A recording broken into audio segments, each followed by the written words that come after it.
Assalamu alaikum dear student, how are you all? I hope all of you will be fine and doing well. This is the Zoom online summary of science, and for today we have the new unit, that is unit number 7. That is the unit number 7, and the unit name is matter and water cycle, and which is on book page number 60. As its name indicates, matter is related with the branch of science that deal with the study of the matter, that is called chemistry. So this chapter is related with the chemistry.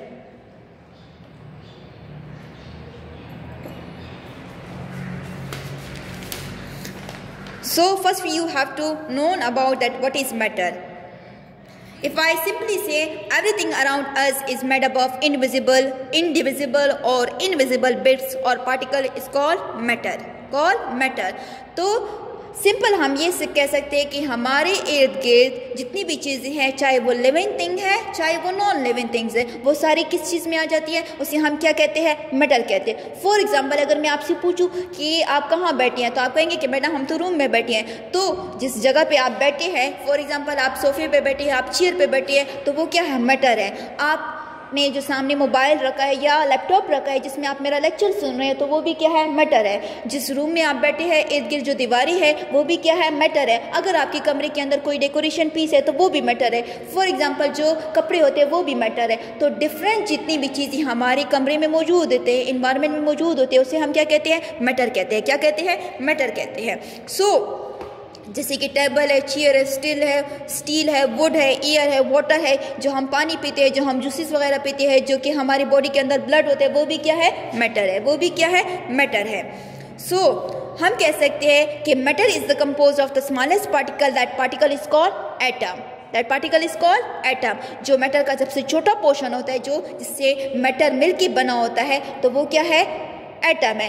For example ये would का जो piece है ये क्या है, matter है. लेकिन ये जब वुड बनता है ना, तो ये भी बहुत छोटे छोटे पीसेस से मिलके बना होता है ना, बहुत छोटे छोटे पीसेस से मिलके बना. तो इसको हमने क्या नाम दिया, उस छोटे पीसेस को, उसको हमने नाम दिया बिट्स, पार्टिकल्स, जो कि इनडिविजिबल हो. इनडिविजिबल मीन जो आपने मैथ्स में सुना होगा कि जिसकी हम मजीद स्प्लिटिंग नहीं कर सकते, इसको हम मजीद डिवाइड नहीं कर सकते. और इनविजिबल मीन जिसको हम नेकेड आई, ह्यूमन आई से नहीं देख सकते. तो वो कौन सा होता है, वो होता है एटम.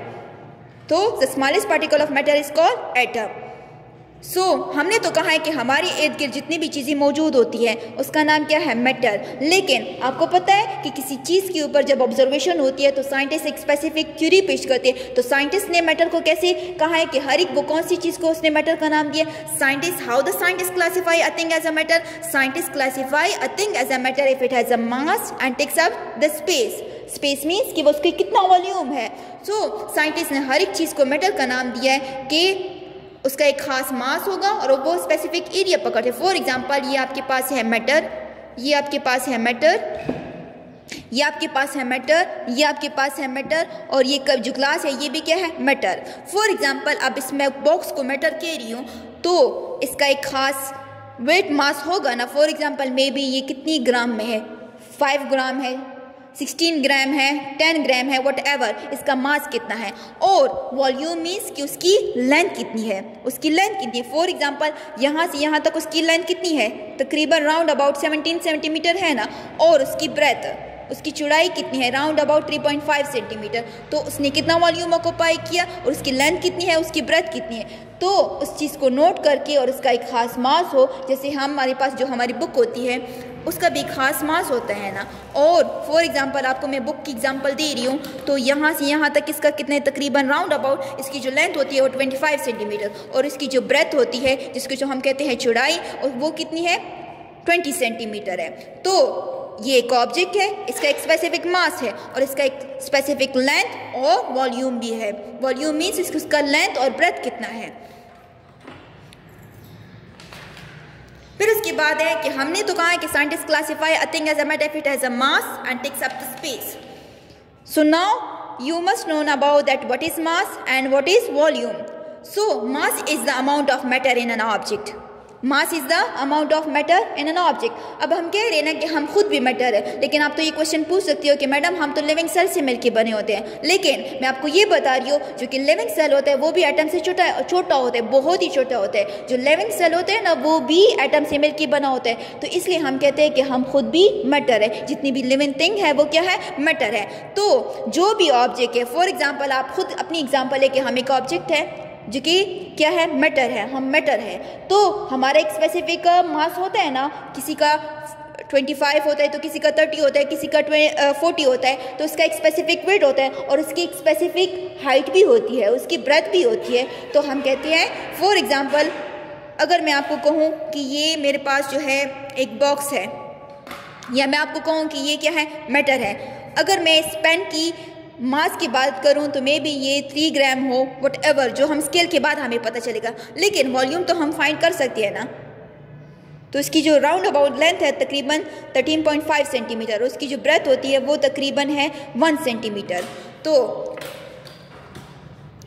इसका ग्राम कितना है, तो अमाउंट मास हम क्या कहेंगे, mass is the amount of matter in an object, कि वो कितनी अमाउंट में मौजूद है, वो कितने ग्राम में मौजूद है। फॉर एग्जांपल जैसे हम लेते हैं ना कि शुगर वगैरह, चीनी वगैरह हम लेते हैं, तो वो हम कहते हैं कि हमें हाफ kg चाहिए, या हमें 1 kg चाहिए, या हमें 5 kg चाहिए, तो वो हम कहेंगे कि इसका मास कितना है।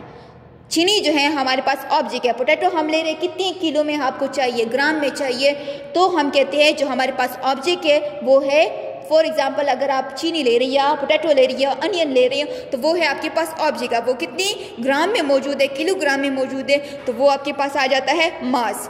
अब वॉल्यूम की बात करते हैं तो उसकी लेंथ कितनी होती है और उसकी ब्रेथ कितनी होती है। फॉर एग्जांपल आप बॉक्स की लेंथ चेक कर रहे हो, अगर हम कहते हैं ये हमारे पास एक सॉलिड ऑब्जेक्ट है, इसकी लेंथ कितनी है, राउंड अबाउट तकरीबन 17 सेंटीमीटर, और इसकी ब्रेथ कितनी है, तकरीबन 3.5 सेंटीमीटर इसकी ब्रेथ है।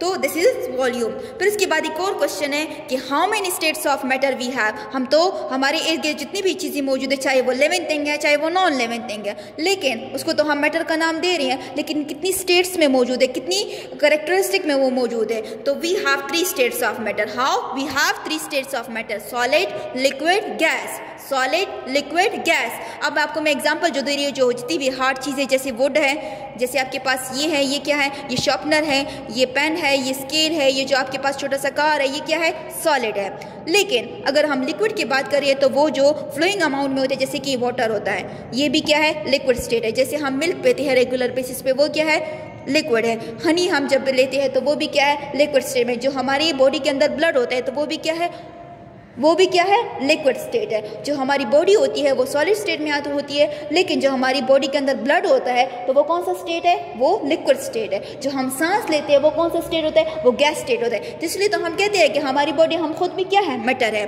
फिर इसके बाद हमारे पास है गैस। फिर मैंने आपको सिंपल एग्जांपल में आपको ये दूँ कि अगर हम एयर को ब्लो कर लेते हैं बैलून के अंदर जब हम एयर को ब्लो करते हैं ना तो वो होता है गैस। और जो आप रेगुलर बेसिस पे हम अगर वाटर को प्योरीफाई करना चाहते हैं तो उसको हम हीट प्रोवाइड करते हैं ना, तो जैसे हम उसको हीट प्रोवाइड करते हैं उसमें से स्मॉल बबल्स आ जाते हैं, तो इसको हम कहते हैं कि ये क्या है, गैस है। ये क्या है, गैस है। जैसे आपने नोटिस भी किया होगा कि जब आपकी अम्मी किचन में चाय बना रही हो तो जैसे वो स्टोव पे कोई वाटर वगैरह रख ले for a short period of time, उसमें छोटे छोटे बबल्स आ जाते हैं, तो वो क्या है, गैस है।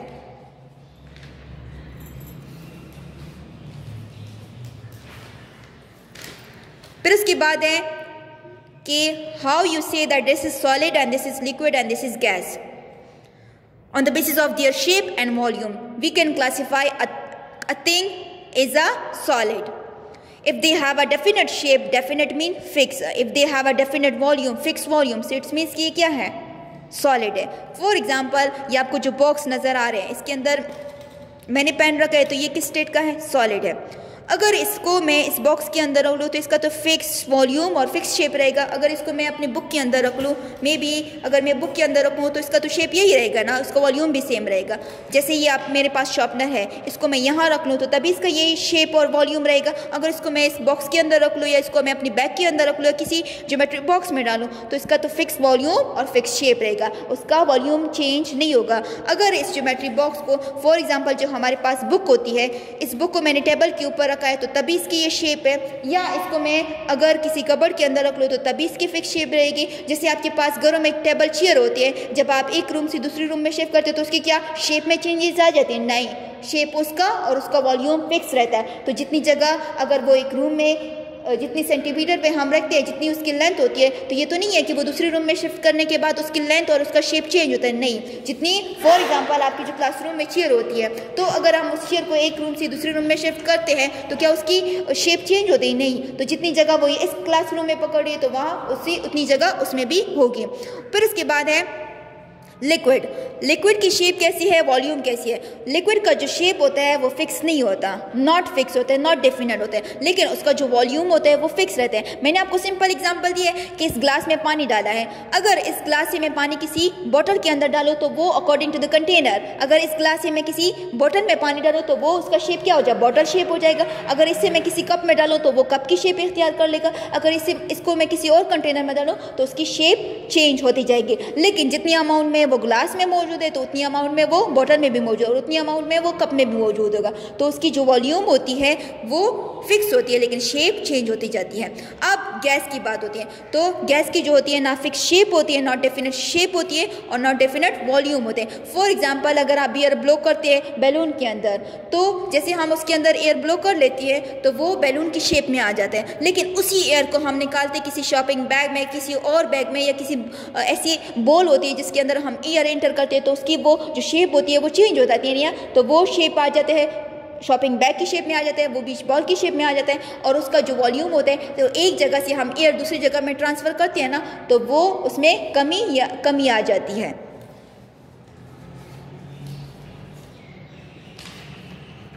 फिर उसके बाद है हमारे पास जो है कि how are solid, liquid and gases are different from each other. हम कैसे कह सकते हैं कि सॉलिड, लिक्विड एंड गैस एक दूसरे से डिफरेंट है? On the basis of the arrangement of the particle, on the basis of arrangement of particle. So जो अरेंजमेंट ऑफ पार्टिकल होती है, पार्टिकल्स मीन्स एटम, कि वो जैसे कि एक हम स्कूल में जब हम असेंबली करवाते हैं ना तो एक स्पेसिफिक लाइन होती है ना, बनाती है ना, एक क्लास की अलग, दूसरी क्लास की अलग, एक रेगुलर अरेंजमेंट होती है। तो अगर वो रेगुलर है तो उसको हम कहेंगे कि ये क्या है? सॉलिड है। फॉर एग्जांपल इसकी जो अरेंजमेंट जो पार्टिकल से मिलकर बना होता है, इसकी अरेंजमेंट क्या है? रेगुलर। और रेगुलर अरेंजमेंट ऐसी होती है बिल्कुल सीक्वेंस में, बिल्कुल सीक्वेंस में, there is no space, they are tightly packed. और इनके अंदर जो स्पेस नहीं होती, टाइटली पैक होती है। जब आपकी लाइन बनती है ना तो आपके बीच में बहुत स्पेस नहीं होता, कि ये तो नहीं कि उसके अंदर कोई दूसरा बंदा बीच में आके खड़ा हो जाए, नहीं, आपके लाइन के अंदर वो जो है स्पेस नहीं होती है, तो इसलिए वो टाइटली पैक होती है। और एक रेगुलर जो लाइन में हम बनाते हैं तो वो क्या होती है? रेगुलर पैटर्न में बनाती है। और जैसे हम लाइन बनाते हैं ना, बच्चों की लाइन बनाते हैं, तो क्या जब हमारी लाइन रेगुलर होती है, स्ट्रेट होती है, तो क्या एक बच्चा दूसरे को क्रॉस कर सकते हैं? नहीं, क्योंकि इनके बीच में क्या स्पेस नहीं थे, वो खुद को वाइब्रेट नहीं कर सकते। तो इसलिए जो सॉलिड स्टेट मैटर होता है वो होता है, उनकी जो अरेंजमेंट होती है वो रेगुलर होती है, they are tightly packed and they vibrate about fixed position and they have less kinetic energy। अब हम सिंपल एग्जांपल आपको मैं दे रही हूँ कि गर्मी में हम बहुत ज़्यादा बर्फ़ आइस यूज़ करते हैं ना, तो जैसे हम फ्रिज से निकालते हैं तो वो उसकी जो काइनेटिक एनर्जी होती है वो बहुत लेस होती है for a short period of time. अगर उसको हमें किसी प्रोसेस के थ्रू उसको हीट प्रोवाइड कर, या किसी रूम टेम्परेचर में कमरे में रख लो, या किसी ग्राउंड में रख लो ताकि उसके ऊपर सन-रेज पड़ जाए, तो वो पानी हो जाता है ना, उस बर्फ़ से पानी निकल जाता है। तो इट्स मीन्स कि उसकी काइनेटिक एनर्जी इंक्रीज हो गई। जैसे हम यहाँ से वहाँ क्लास में राउंड लगा रहे होते तो हमारी काइनेटिक, अगर हम आहिस्ता चल रहे तो हमारी काइनेटिक एनर्जी लेस है, लेकिन अगर हम ग्राउंड में जैसे बच्चे दौड़ते हैं तो उनकी काइनेटिक एनर्जी क्या होती है? मोर होती है। तो सॉलिड की काइनेटिक एनर्जी क्या है? As compare to the other states of matter, they have less kinetic energy. And what is kinetic energy? Kinetic energy is the energy due to the motion of particle. जिन particle, जैसे हम पानी को boil करते हैं तो पहले पानी रेस्ट कंडीशन में होता है, लेकिन जैसे उसको हीट प्रोवाइड करते हैं तो उसमें बुलबुले बन जाए। इट्स मीन्स कि काइनेटिक एनर्जी इंक्रीज होती जा रही है। I hope you understood this lecture. Thank you.